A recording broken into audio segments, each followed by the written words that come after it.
بسم اللہ الرحمن الرحیم۔ السلام علیکم ناظرین، آج ہم سیکھیں گے کہ ہم فعل مضارع کو مستقبل میں کیسے بدلتے ہیں۔ عربی زبان میں فعل مضارع کے اندر ہی فعل مستقبل ہوتا ہے، یعنی فعل مستقبل بذات خود ایک ٹینس کے طور پہ جس طرح انگریزی میں یا اردو میں ہوتا ہے، عربی زبان میں فعل مستقبل الگ اپنا وجود نہیں رکھتا، اس کا مطلب فعل مضارع کے اندر ہی ہوتا ہے۔ البتہ فعل مضارع کو فعل مستقبل میں تبدیل کرنے کے لیے چند ایک الفاظ کا اضافہ کیا جاتا ہے۔ مثلاً ہم ہر فعل مضارع سے پہلے اگر ہم سین لگا دیں تو وہ مستقبل قریب بن جاتا ہے، اور اگر ہم سوفا لگا دیں تو وہ مستقبل بعید بن جاتا ہے۔ بڑا سمپل، ویری سمپل فارمولہ۔ مثال کے طور پہ ہم کہتے ہیں یفعلو کے وزن پہ ہم کہتے ہیں ینظرو، یعنی وہ دیکھتا ہے یا دیکھے گا۔ تو اب قرآن حکیم کی آیت ہے سننظرو صدقتا، یعنی جلدی ہم دیکھ لیں گے کیا تو نے سچ کہا ہے۔ ہم نے ینظرو کا ہم نے مستقبل بنانا ہے۔ ینظرو کیا ہے؟ فعل مضارع ہے، یفعلو کے وزن پہ ہے۔ جب ہم کہیں گے سننظرو تو اس کا مطلب یہ ہے کہ یہ مستقبل میں چینج ہو گیا، اور اس کا ترجمہ پھر ہم کریں گے کہ جلدی ہم دیکھ لیں گے کیا تو نے سچ کہا۔ اسی طرح ہم یفعلو کے وزن پہ ہی ہے یفرغو، یعنی وہ فارغ ہوتا ہے، یفرغو وہ فارغ ہوتا ہے۔ تو اب قرآن حکیم کی آیت ہے سنفرغو لکم ایھا الثقلان، یعنی جلدی ہم فارغ ہو جائیں گے تمہارے لیے اے دونوں گروہوں۔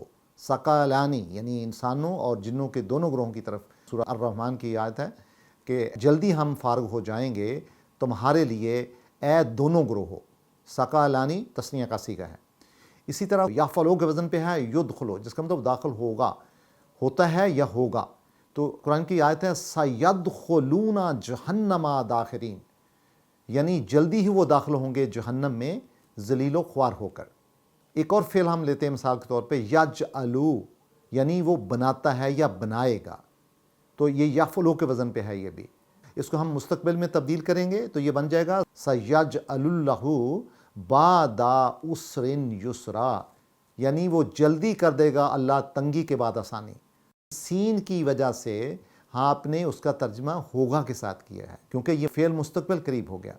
ایک مثال ہم اور لیتے ہیں غلبت الروم، یعنی مغلوب ہو گئے رومی، فی ادنی الارض جو کہ قریبی زمین میں تھے، وَهُمْ مِن بَعْدِ غَلَبِهِمْ سَيَغْلِبُونَ، اور وہی مغلوب ہونے کے بعد ان قریب غالب ہو جائیں گے۔ یہ کیسے پتہ چلا؟ یہ سرخ رنگ میں آپ کو سین جو ہے سرخ رنگ میں نظر آ رہی ہے، اور اس سے مراد یہ ہے کہ مستقبل میں یہ بات چلی گئی ہے۔ تو ناظرین، جب ہم نے مستقبل بعید بنانا ہوتا ہے تو بڑا ہی سمپل فارمولہ، ہم نے سین کی جگہ فعل مضارع کے ساتھ سوفا لگانا ہے۔ جب آپ سوفا لگائیں گے تو وہ فعل مضارع میں بدل جائے گا۔ مثلاً قرآن حکیم کی آیت ہے لِكُلِّ نَبَأٍ مُسْتَقَرٌّ وَسَوْفَ تَعْلَمُونَ، ہر خبر کے لیے ایک وقت مقرر ہے اور تمہیں معلوم ہو جائے گا۔ یعنی دیکھیں اس میں مستقبل بعید پایا جاتا ہے اور سوفا اس کی علامت ہے۔ قرآن حکیم کی ایک اور آیت الذین یجعلون مع اللہ الہا آخر، یعنی وہ لوگ جو بناتے ہیں اللہ تعالیٰ کے ساتھ کسی کو معبود، فَسَوْفَ یعلمون، پس انہیں معلوم ہو جائے گا۔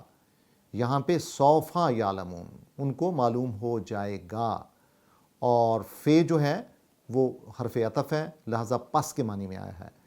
ناظرین، آج کے سبق میں ہم نے سیکھا ہے کہ کس طرح فعل مضارع کو فعل مستقبل قریب اور مستقبل بعید میں تبدیل کرتے ہیں۔ لہٰذا آج کا ناظرین ہوم ورک یہ ہوگا کہ قرآن حکیم سے ایسی آیات ڈھونڈیں جو کم سے کم 10 آیات ہوں جن میں فعل مضارع کے ساتھ سین اور سوفا شامل ہوں، تاکہ ہم دیکھ سکیں کہ فعل مضارع سے فعل مستقبل کیسے بنتا ہے۔ بہت شکریہ ناظرین۔